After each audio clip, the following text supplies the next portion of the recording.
When adjusting the frontals level, start by removing the hinge cover plate. Using the hinge plate, this can be moved up and down to the desired height.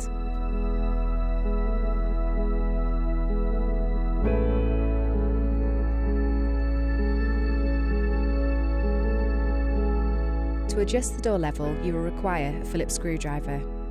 The rear screw adjusts the door back and forth.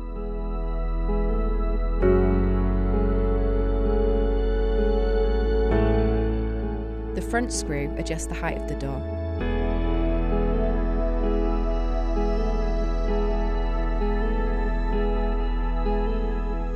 Once the door has been adjusted, squared and levelled, cover the hinge with the hinge cover plate.